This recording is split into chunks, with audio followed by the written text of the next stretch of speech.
I was in Rome when my phone vibrated with the news. Wedding canceled. Groom's bank account frozen. Venue unpaid. Creditors involved. My cappuccino tasted better than usual that morning. 2 months earlier, I stood in our kitchen holding the fancy cream-colored envelope in my hand. It was an invitation for my wife. Just her. Her brother was getting married. Big, expensive wedding. Close family only, she told me, tucking the card into her purse like it was sacred. I wasn't invited. She didn't even flinch when she said it, just poured her tea and walked away like I hadn't just swallowed a slap. Sorry, dear, she added from the hallway. This event is only for the closest people. Closest, not me. I was the one who paid for her mother's surgery when her brother ghosted the hospital bills.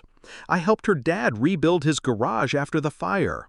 And when her brother's last business went belly up, I gave him a loan. Quietly, just so the family name wouldn't be dragged through court. Not family enough, apparently. I stared at that closed purse for a long time that night. Her phone pinged while she was in the shower. I never snoop.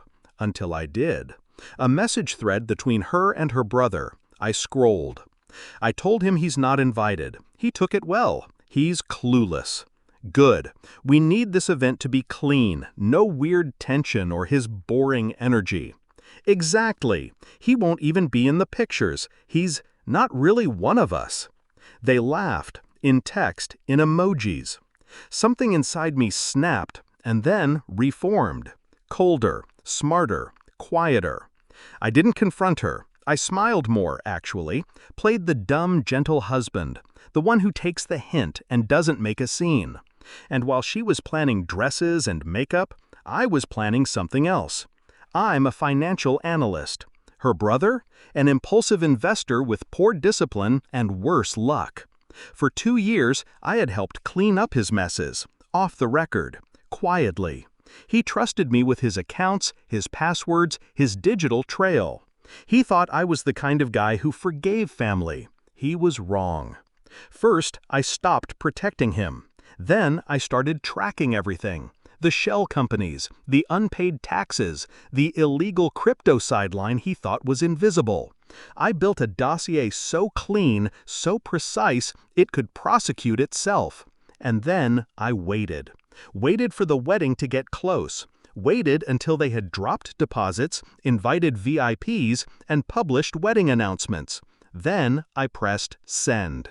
3 emails. 1 to the tax board, 1 to a journalist friend who owed me, and 1 to a debt recovery agency I knew had been circling him for months. Then I booked my trip to Italy. When I landed, his accounts were already frozen. The venue canceled due to non-payment. Vendors pulled out. And the article hit the front page, his face plastered under "Tech entrepreneur accused of financial fraud ahead of lavish wedding." I didn't respond to the first call, or the second, or the 27th. By day 3, my wife flew out to find me in Rome. I met her on the terrace of my hotel.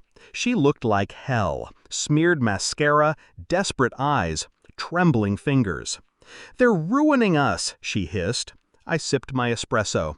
"Are they? You did this." I smiled faintly. "Only watched. The rest, they did themselves." She stared at me, realizing, "You knew?" I nodded. She sat down slowly. "Why didn't you stop it?" I leaned in. "Because I wasn't invited." Back home, the fallout was ugly. Her brother's accounts were audited, criminal proceedings pending, reputation ruined. He tried to pin the blame on me, but I'd left no fingerprints, only truth. Verified, time-stamped, undeniable. My wife moved out 2 weeks later, took nothing, said nothing. Her family, once so loud, so proud, so condescending, now called daily, texted, begged. I didn't answer. It wasn't revenge out of rage. It was correction. A reminder. You don't exclude the man who held your family together and expect him to smile from the shadows. You don't erase someone who kept your secrets, shielded your name, and covered your debt, then label him not one of us. They thought I'd sulk. They thought I'd break. They thought I'd do nothing. They were right, until they gave me no choice. Now they talk about me in hushed tones, like I'm a ghost, a mistake, a warning. Good. I still drink my coffee the same way, only now it tastes like peace, and power, and silence, finally earned. No regrets.